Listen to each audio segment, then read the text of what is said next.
Hi, everybody. Welcome to the Korean Help podcast. And we, Korean Help, are an organization dedicated to helping the Korean American community through our various programs from legal aid to our nonprofit assistance program. My name is Hannah Sa, and I am the community coordinator for Korean Help. Hi, I'm Yoonho. I'm the program coordinator for Korean Help. And I'm JD Kim, the advisor for Korean Help. And today we are going to be discussing about topics concerning the Korean community. On this podcast, we are based in New York City, but we make it our mission to discuss the Korean community on a global scale. And for today's discussion, we'll be touching upon the film industry and Korea's influence on that. So, I know that you have an article for us to share. Yeah, so today I thought it could be cool to talk about Lee Isaac Chung's new film Minari or Minari, which recently won a Golden Globe Award for Best Foreign Language Film. And I'm getting this from a Time interview/article with the director, Lee Isaac Chung. And in this interview with Time, he just kind of discusses the film and how it relates to his like own unique experiences as an Asian American. His was like really unique. It's like he came from Korea to California and then from there to Arkansas to get into, like, his whole family was like getting into like the agriculture side business. Yeah, and there was some controversy about the awards because the film was disqualified from winning Best Picture because half the dialogue was in Korean, even though the film was made in the U.S. Entirely by Americans. So yeah, I thought that could be interesting to discuss. Yeah, and like you just mentioned, the movie Minari is taking place in the United States, and it also came to my attention that the film was categorized as a foreign film, even though, like you mentioned, it is based in the United States, and the whole entire story is about immigration. And when you're an immigrant, you have to learn a second language, in this case, and the English language, in order to be able to uh, be part of the United States and assimilate in the United States community. And it does bug me that they kind of wrote off the film just because of the fact that there was more Korean than they anticipated or like than they liked. And I was just wondering for you guys, what are your thoughts about Minari being considered a foreign film? um, like honestly, like I would prefer it just like being categorized as like a US film because Yeah, it was made by probably I think like American citizens and it was filmed in America. exactly. Yeah, but then like as the director kind of briefly discussed it in the interview, he was trying not to get so caught up in like the awards and stuff. Even though like he didn't get best picture. So I think that's like I kind of admired the way um that he approached the controversy, I guess. That is very admiring. I like how he doesn't really care or like he doesn't put as much emphasis on the whole rewards part. Seems as if he made this film from his heart. Like he wasn't doing it for a monetary value or in order to be famous. He was more so of spreading the narrative as a Korean American. And for myself, also as an immigrant, I see like that passion in the director and seeing how much he cares more about spreading his story and Korean American story as more important than just gaining a reward is something that I respect a lot.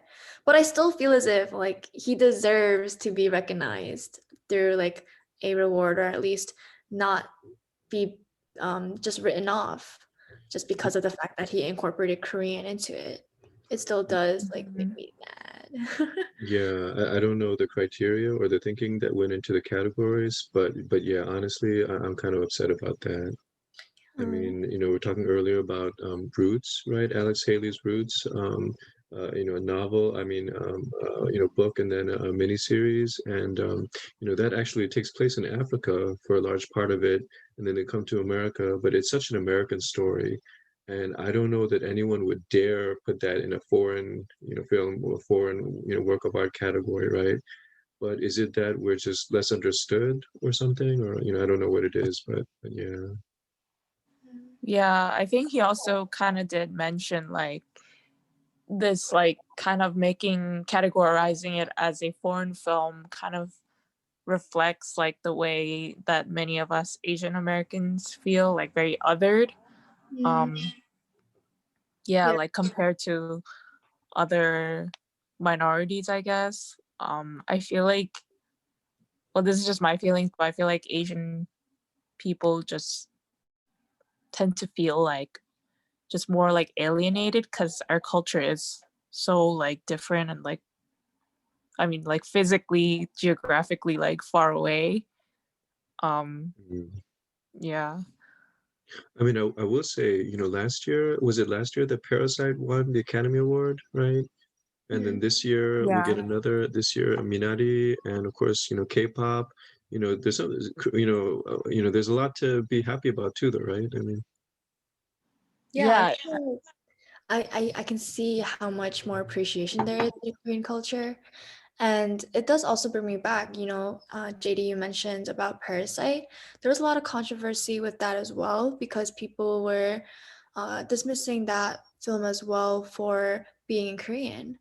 And mm, I think there actually has been talks also about like the fact that there has to be subtitles, and people were saying how it's a hassle to read the subtitles. And in response, the director for Parasite, he said that it's actually a shame that people think in this way because there's a whole plethora, there's a whole different side to the film industry that is closed just because you don't want to watch it with subtitles, just because you don't want to watch a film in a language you don't understand.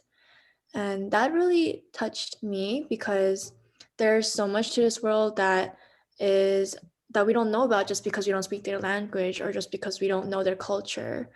And to see people just dismiss a film that was so thoughtful and so deep, like Parasite, and now like Minari, just because of the language barrier, is pretty sad to think about because I think there's so much more that we can learn as a community, as humans in general, by just looking past the language barrier and being able to and being receptive for different cultures and languages.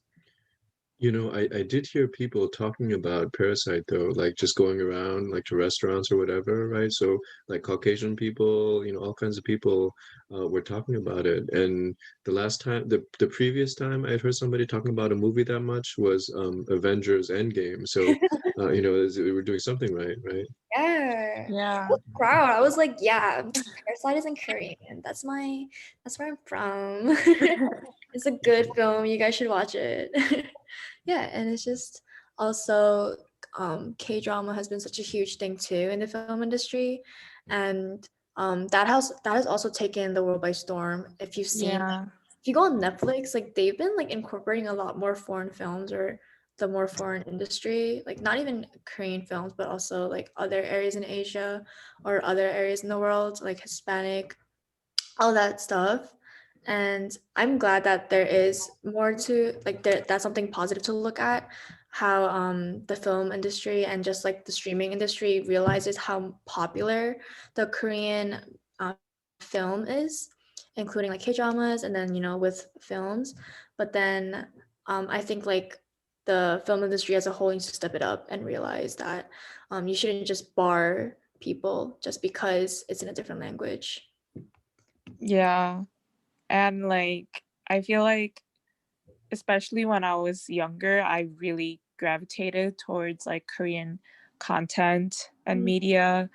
And I think it was like kind of like unintentionally, or like didn't know I was doing it, because I think it's like kind of unconsciously I wasn't like I was just attracted to it because the people look like me, even though like my Korean was like Yeah. sucky.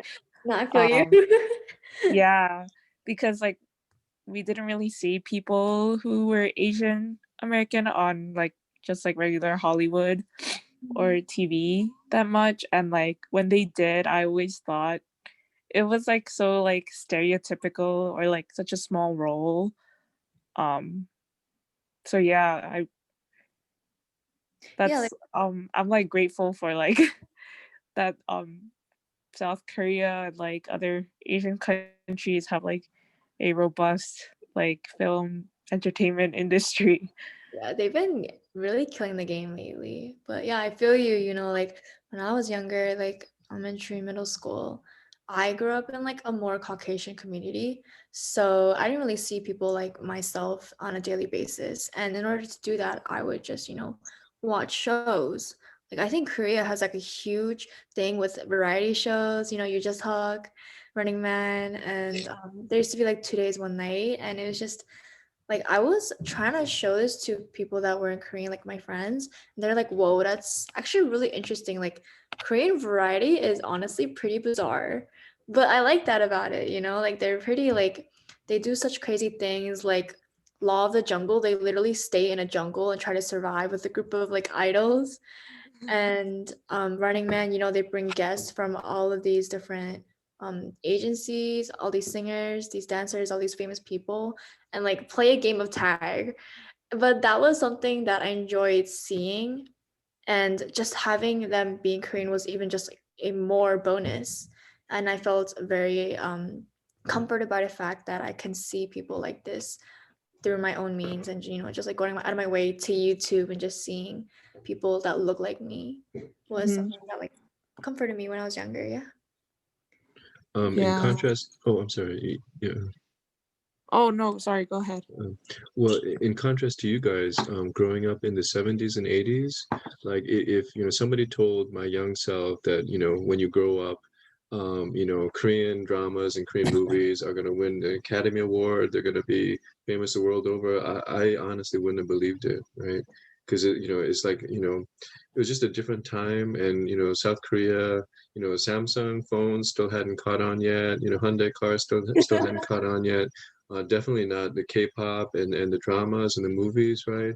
And so yeah, this is really it's really something. It's just I don't even know how to explain it. And if I'm going to be honest, I personally am not a fan of Korean movies.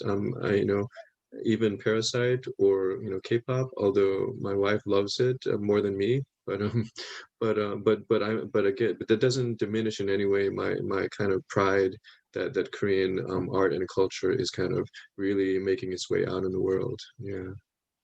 Exactly. Yeah. I think I really liked that because like everyone in the Korean dramas were Korean, like you had like dumb Korean people, like smart Korean people, like and like Yeah. violent Korean people, and like just like it was like just like they were just like regular people, if you know what I mean. Like, but Mhm. then like I feel like back then, like if a movie or show had like an Asian person, it would just like kind of be like a nerdy Yeah, the side stereotype. person. Yeah. So I feel like that's kind of like the end goal for society.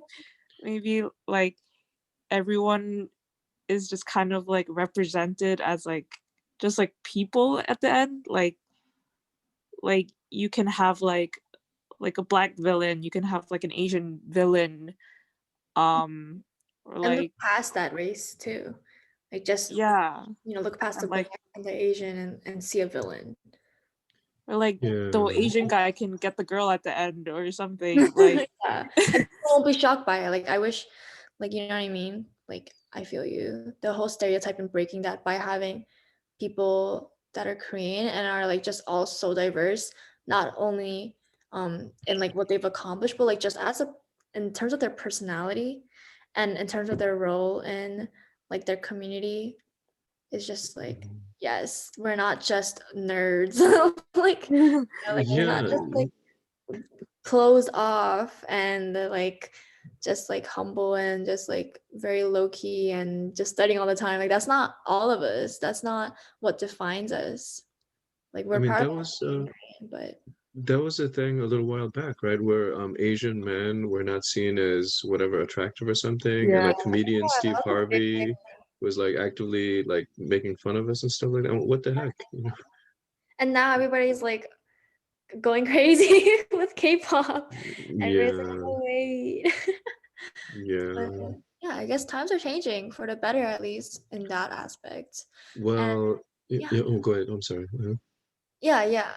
I definitely times are changing for the better, but like we still can't gloss over things like, Minari being barred from the best picture film award just because it's like mostly in Korean. We can't like just like pass by that just because there are good things going on right now. Yeah, I mean, similar to that, right? The mayor of New York City, no less, has spoken about black and brown residents, and then he just stops, right? He doesn't include Asian Americans. He doesn't include Middle Eastern Americans or other people, right? Just black and brown. And so, I mean, I wonder how that makes you guys feel as New Yorkers and as American citizens, or, citizens and residents. Like there has been a lot going on with the mayor and like representation of all races. We discussed before about the whole school thing with specialized high schools Yeah, and like also categorizing Asians as not a minority. Like that was a huge thing as well. And yeah, I just don't understand where that's coming from. Um, just I guess the whole topic is very complex, especially when it comes to trying to define racism and trying to see examples of racism or seeing examples of segregation or minorities or representation. There's a lot of different terms when it comes to identity. Um, yeah, identity as a whole. But there's definitely something wrong with the way that the mayor chose his words, or albeit the absence of yeah. his words. I It's mean, it's just 2021, right? It's exactly, 2021. This is possibly the most diverse city in the whole country. And like, what the heck? and all of us are based in Queens at the moment, and that's literally the most diverse borough of New York City. And the Asian population makes a pretty good portion of, We're um, the majority. yeah, Yeah. we are the Yeah, majority, and it's just yeah, like, we are. dang, like you're really gonna do that to us? Like we're here, we're listening to you, like, and we're not gonna let this slide. It's something Mhm. that he needs to realize is a mistake, especially when he has such responsibility as the mayor, you know? So I think that even though it's 2021, when it comes to just basic naming, designations, I think we're all over the map, right? Like for example, I have a friend who's Hispanic or Latinx city councilwoman, and so recently, I mean, not too long ago, I even asked her, "Do you prefer the term Latinx or Hispanic?" And her being an older person like myself, she didn't even have a preference. She said, Hispanic is still fine to her. She just didn't have a preference. And another example is like a lot of South Asian people I know, they consider themselves brown, but I don't think that when the mayor says black and brown, that he's referring to South Asians. I think by brown he means Latinx or Hispanic people, right? So I just think again we're just all over the map, even though it's 2021. Yeah, you bring up a good point. With the younger generation and the older generation and like the different labelings that people accept. Some people prefer other things like you mentioned with Latinx and Hispanic. But for Korean Americans, like, do you guys have a specific definition for that? Like, do you guys care if people just call you Korean, or would you rather be identified as Korean American specifically? I well personally I feel like I'm Korean American. Mhm. Um I feel like I'm like 40% Korean and like 60% American. Um or like yeah, almost kind of like 50-50 almost. But my English is better, so um It's a struggle. yeah. Like for me though, since I am still like a green card holder, I don't think I'm technically an American since I'm technically a resident. So when people ask me, "Oh, are you Korean American?" I'm just sometimes I just don't know what to say. But I've been living here for like the past 16 years of my life, since I moved here when I was 4, and it does make me wonder, like, oh, what does make a Korean American? You know? I Yeah, think like it's like cultural. I feel like what do you most like identify with culturally? Mhm. Um yeah, like I'm also a green card holder right now. Mhm. I'm like waiting for my citizenship thing to go through, and it's like been like really slowed down. Yeah. Um Yeah.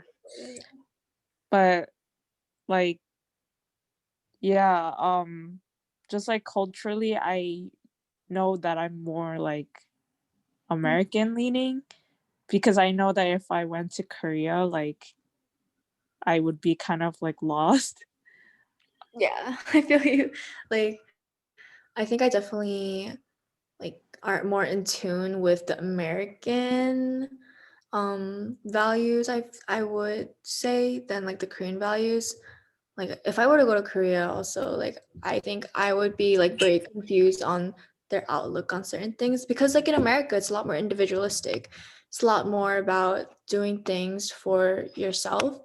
But when it comes to like the Korean culture or the Asian culture, it's a lot more about collectivism. It's a lot more about giving back to your family and doing things for your family and for your community. But that's also like a cultural gap for sure. Yeah. Then yeah. I guess I would consider you guys more American than Yeah. me because About it. Yeah. you know, I lived in Korea for 8 years. You know, but I'm a citizen, a U.S. citizen. But I think you guys are more American than I am. Right? I think it's more like you know said, like a state of mind. It's like a cultural identity. Yeah, yeah. I see. And so, you know, also, you know, continuing along the, you know, the terminology, I guess the designations, right? So one of the things that, you know, another one of the things that Korean Help is involved in is we're trying to draft legislation in the city council that will help Asian small businesses because, in fact, you know, one of the times when the mayor, you know, talked about black and brown people and nobody else was he said we had to help we needed to help our black and brown small businesses and you know and so Asian businesses have been neglected to the point where we kind of gathered you know Chinese, Korean, and various South Asian businesses and also Southeast Asian businesses together you know to kind of like you know because we're all kind of in the same boat, right? And so one of the things that we're doing related to that is trying to draft legislation to kind of you know fix the city's small business services department. And so in the legislation, I mean, you know, do we use the term race? Do we use the term ethnicity? Do we use the term minority? Right? There's these different questions. And Mm-hmm. so, you know, we actually had cause to look up the different definitions. I'm curious to hear what you guys think, right? Like when it comes to, say, race versus ethnicity, do you Mm-hmm. guys have a preference, you know, as to one or the other? Or I prefer ethnicity.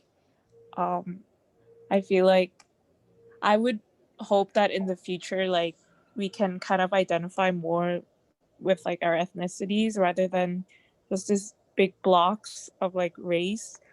Like even when we just say like Asia's so huge. Like, are we talking like India or like China or Yeah. like I don't know, like Southwest where Japan? yeah. Yeah, it's like just so different, and I feel like ethnicity, like when you identify more with like ethnicity, like like what if like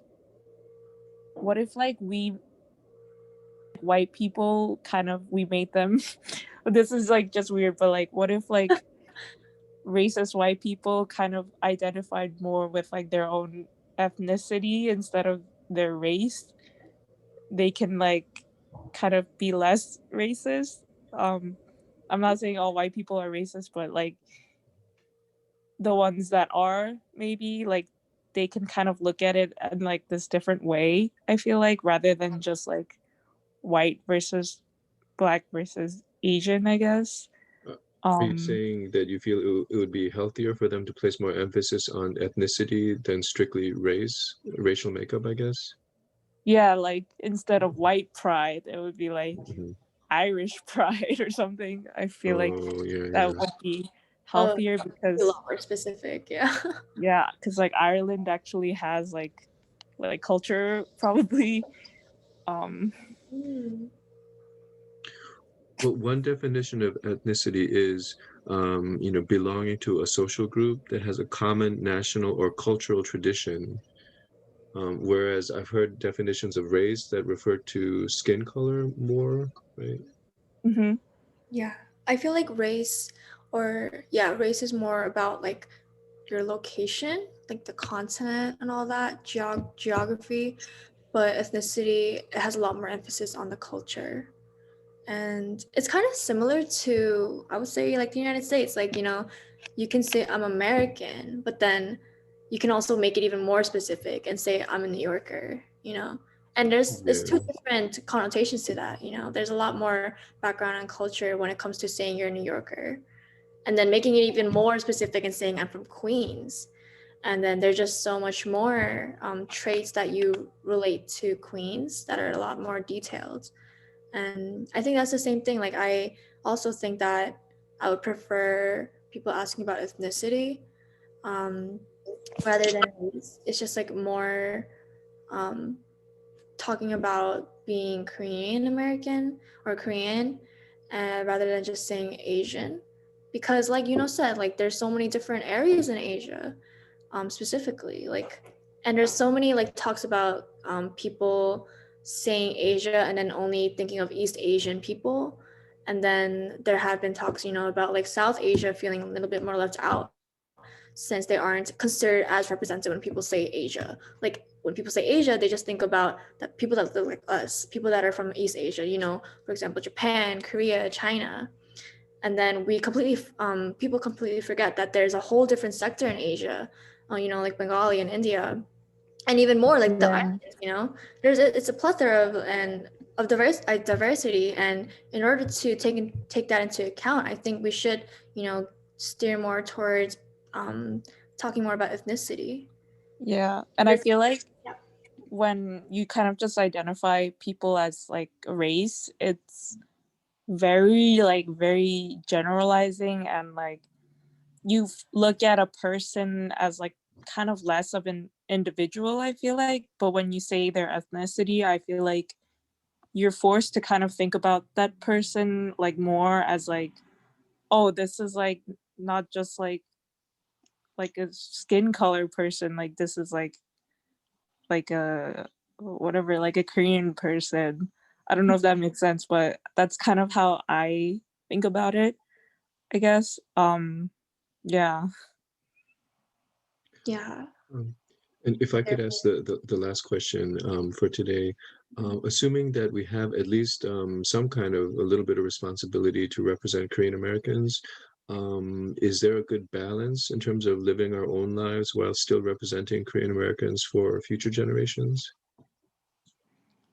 Is that asking about um, doing our part as Korean Americans to spread awareness about our culture and our community?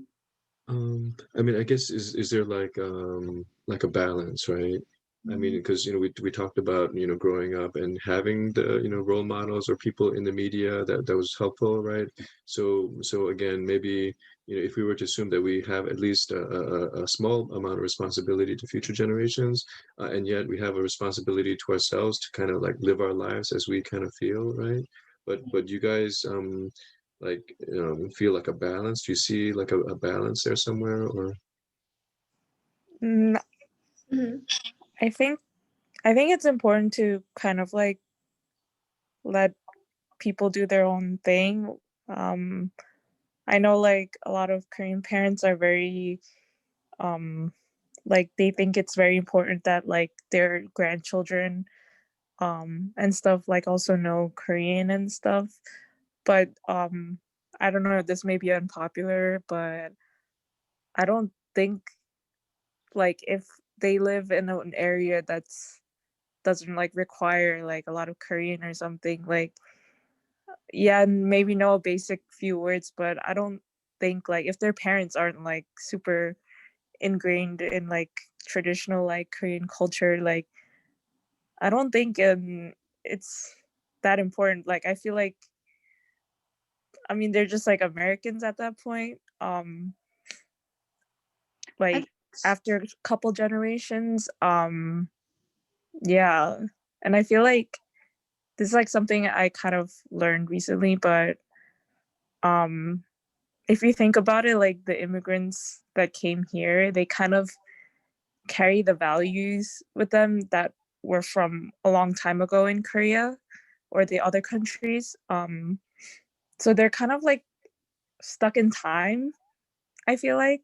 Yeah, Um, yeah, and then like the rest of Korea has like really like rapidly advanced like culturally, like the way people think and stuff. And like they go back to Korea to visit and like they like don't understand like any of it and they can't like relate to Korea anymore. yeah, So like definitely. yeah, I thought that was like an interesting thing I thought about recently. being more modernized. Yeah, so like the Korean culture that we kind of are used to in America is like the Korean culture of like the 80s or the 90s that our parents brought with them, Mm. I guess. I didn't think about it like that. That's a very interesting point you made, since there's definitely been a huge change in Korea, and like with the younger generation kind of getting older, like younger generation are they're becoming adults now, and just seeing how maybe there's a lot more Korea in terms of their culture than I thought, or that I was taught by my parents. And I actually now really want to visit Korea again. I really want to go and, Yeah, see the contrast of what my parents taught me and what really is now. that would be cool. Yeah. Yeah. But I think definitely being Korean American though, um, for us at least, that I am definitely more in tune with my American side. And sometimes I do feel like, oh dang, like maybe I should focus more on being in tune with my Korean side, you know. And then I think a lot about what is ethnocentrism and what is just having pride in who you are and where you came from. And I still think that even if we are not as Korean, that it is still something to like take into consideration and to keep passing down along the line. Like for my kids, I'm gonna make sure that they know that they're Korean and that they at least can have conversations in Korean, or like know the significance of the Korean culture, for example, the whole respect that comes with Korean culture. I really want to teach that and pass that on to future generations. Yeah, that'd be very good. Yeah. Yeah. Yeah. You should show your parents this podcast episode, Hannah. Be very Yeah, happy. I think weird. Maybe. I'll show them when I get back after college, back Mhm. in December. Yeah, thank you everybody for listening. And always remember that your voice is powerful. And make sure you're heard by the community and that you're taking part in your community.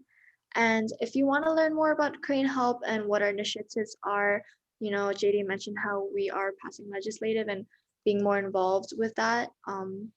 For the Korean community, and you want to take a look on that more, go out of your way and look at our website, which is koreanhelp.org. No spaces, no capitals, just koreanhelp.org. And don't forget to subscribe, and we'll catch you next time. Bye bye.